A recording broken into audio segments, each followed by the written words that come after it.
Hola, ¿cómo estás? Me da mucho gusto verte por aquí, en este canal. Susurro y te cuento para que duermas. Y el día de hoy justo voy a leer 10 negritos de Agatha Christie. Y es una novela policíaca o de tipo misterio. La lectura de todo este librito va a estar en varias partes. Entonces hoy voy a presentarles el libro, la autora, y vamos a leer la parte número 1. Así que espero que esto te vaya ayudando a dormir profundo, así que acomódate y yo te leo y te susurro por acá.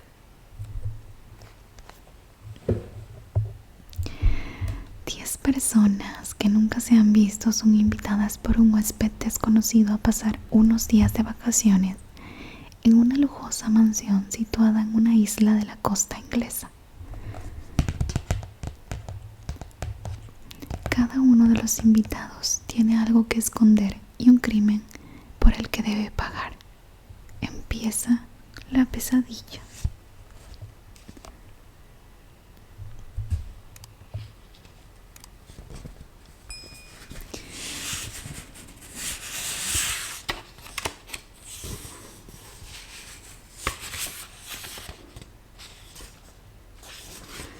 Quiero leer, antes de empezar con la historia, la breve biografía de Agatha Christie.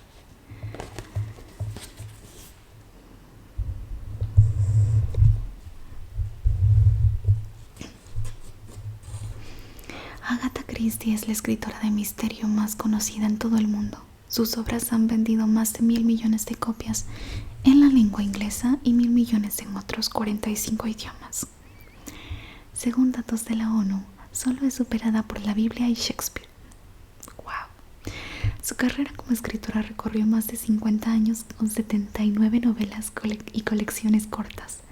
La primera novela de Christie, El misterioso caso de Styles, fue también la primera en la que presentó a su formidable y excéntrico detective belga, Poirot. Seguramente uno de los personajes de ficción más famosos. En 1971 alcanzó el honor más alto de su país, cuando recibió la Orden de la Dama Comandante del Imperio Británico. Agatha Christie murió el 12 de enero de 1976. Es una maravillosa escritora, en mi opinión. Y si te gusta el género de misterio o el género policíaco, esto te va a encantar. Las novelas y cuentos de Agatha Christie normalmente tienen una guía de lector al principio, que es una breve descripción de cada uno de los personajes de la obra. Se ve de esta manera. Aquí están los personajes.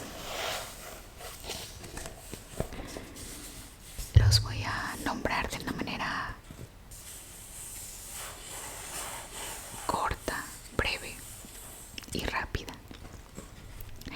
Armstrong, Doctor. Lord William Henry. Brent Emily. Claythorne Pera. Lech Sir Thomas. Lombard Capitán Philip. MacArthur General. Main Inspector. Marston Anthony. Narracott Fred. Rogers Mr. y Mistress. Carcraft Juez. Y los leí así un poco de corrido porque de hecho la primera parte de la novela es como si nos estuviera presentando el contexto de la vida de cada uno de los personajes, al menos de los más importantes. Así que vamos allá.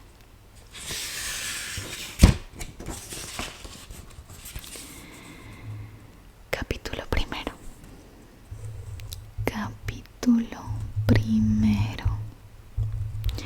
Confortablemente instalado en la esquina de un compartimiento de primera clase, el juez Carcraft, jubilado hacía poco, echaba bocanadas de humo de su cigarro, recorriendo además con mirada sagaz las noticias políticas de Times.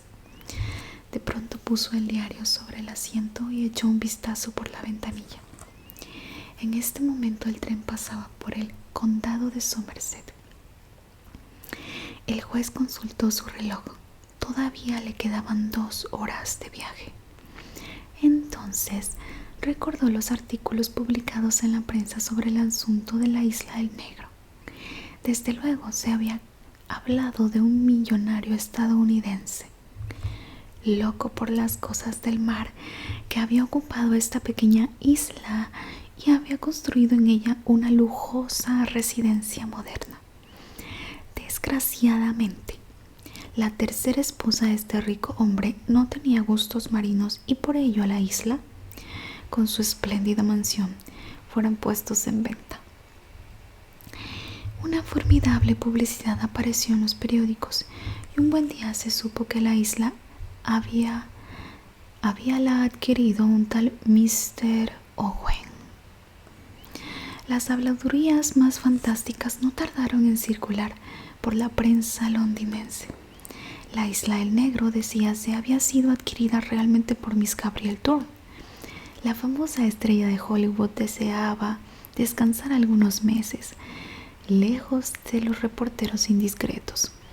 La abeja laboriosa insinuaba delicadamente que aquella era una morada digna de una reina.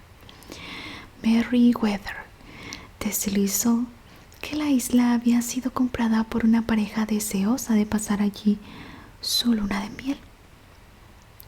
Hasta se rumoreaba el nombre del joven Lord Ely, alcanzado por las flechas de Cupido. Jonas afirmaba que la Isla del Negro había caído en manos de almirantazgo británico, que quería dedicarla a muy secretas experiencias. En una palabra, la Isla del Negro fue, en aquella temporada, una maná para los periodistas faltos de información. El juez sacó de su bolsillo una carta cuya escritura era, por así decirlo, ilegible, pero aún desperdigadas las palabras se destacaban unas más que otras con cierta claridad.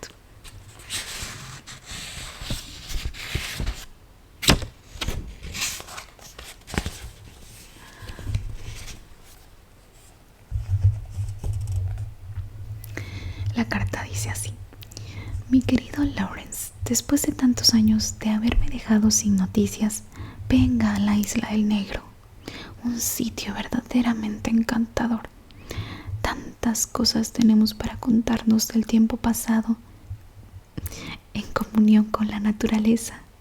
Tostarse al sol a las 12:40, salida de Paddington. Y la carta terminaba así: siempre suya, Constance Coulminton. Una gran rúbrica adornaba la firma. El juez Calcraft intentó recordar la fecha exacta de su último encuentro con Lady Constance Coulminton. Debía de remontarse a 7 u 8 años atrás. La joven se volvía a Italia para tostarse al sol, comulgar con la naturaleza y los contadini. Más tarde se dijo que había proseguido su viaje hasta Siria, donde quizás se prometió tostarse bajo un sol más ardiente todavía y comunicarse con la naturaleza. Constance Coulminton, pensaba el magistrado, era una mujer capaz de comprarse una isla y rodearse de misterio. Ahora, el siguiente párrafo habla de otro personaje muy importante también. Vera Claythorne, sentada en un vagón de tercera clase en compañía de otros viajeros, cerraba los ojos recostada hacia atrás. ¡Qué calor más sofocante hacia adentro de aquel tren! ¡Qué bien se estaría a orillas del mar! Encontrar aquel trabajo había sido una verdadera suerte. Cuando solicitas un empleo para los meses de vacaciones, siempre te encargan la vigilancia de niños. Las plazas de secretaria en esta época se presentan muy de tarde en tarde. La oficina de colocaciones no le dio sino una ligera esperanza. Al fin, la esperada carta había llegado. Déjenme acomodo.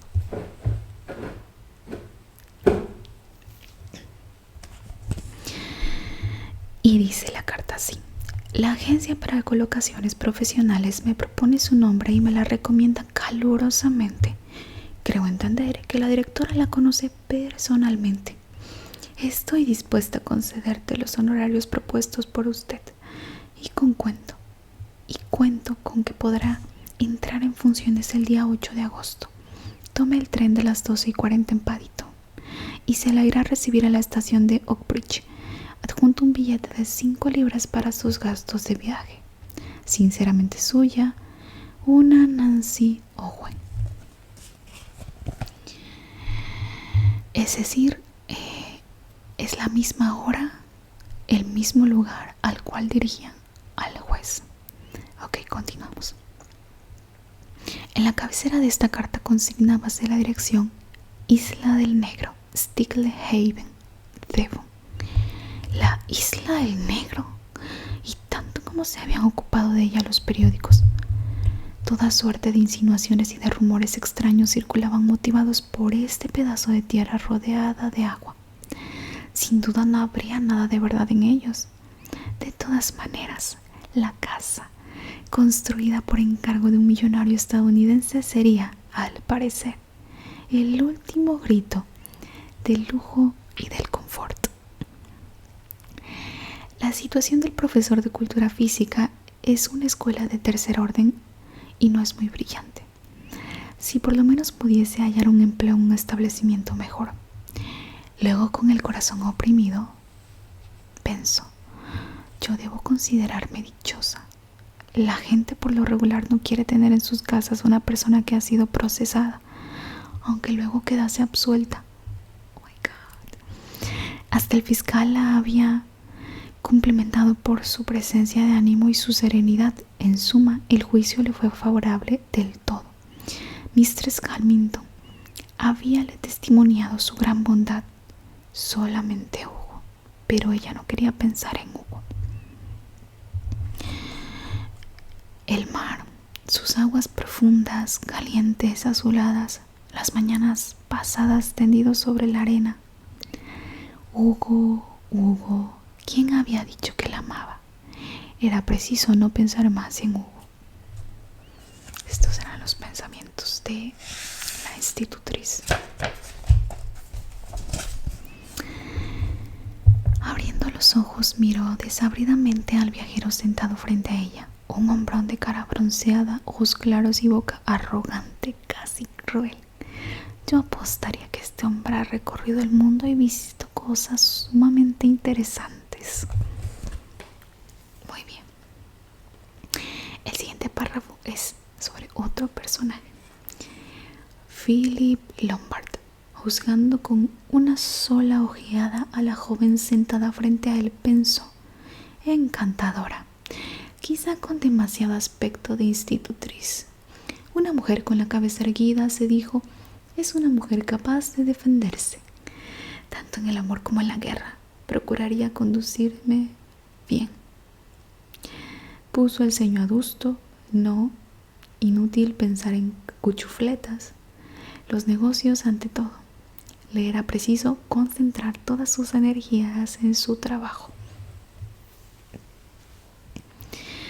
¿De qué se preocupaba? En resumen, aquel pequeño judío se había mostrado excesivamente misterioso.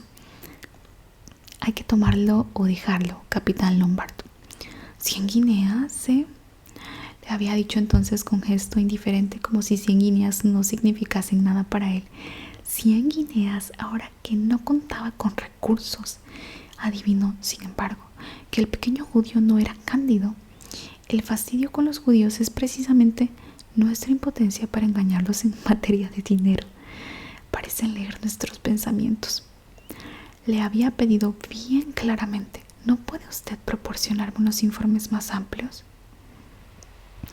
Mr. Isaac Morris había sacudido con energía su pequeña cabeza calva. No, capitán Lombard, las cosas están así.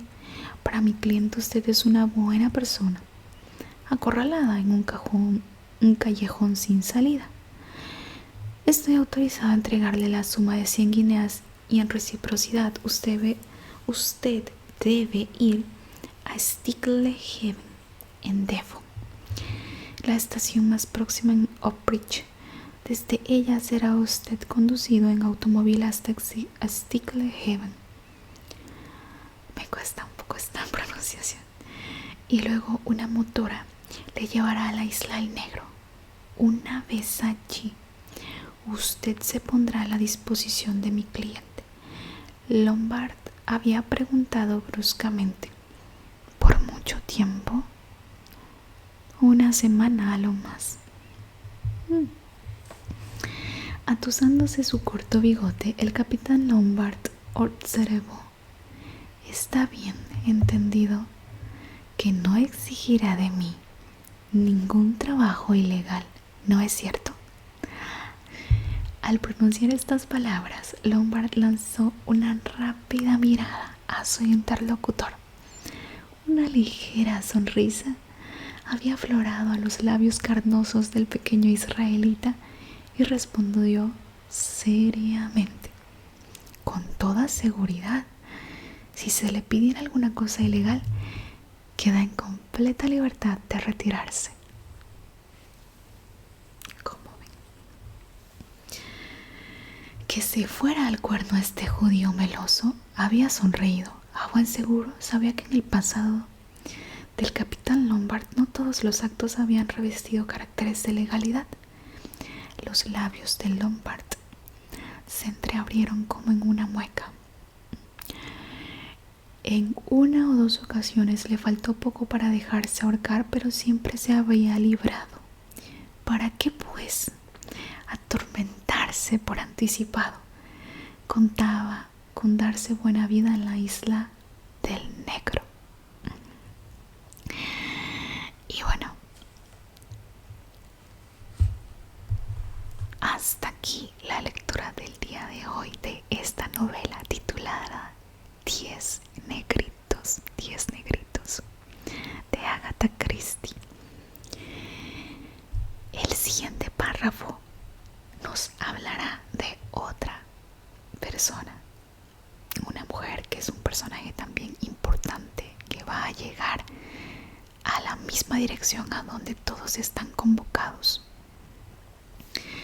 De hecho, en estos primeros párrafos, primeros personajes también, nos estamos dando cuenta que a todos los están convocando mediante cartas o mediante trabajos, supuestamente trabajos o trabajos reales. Eso lo veremos en los siguientes capítulos. Espero que lo hayan disfrutado muchísimo. Hasta la próxima. Chao.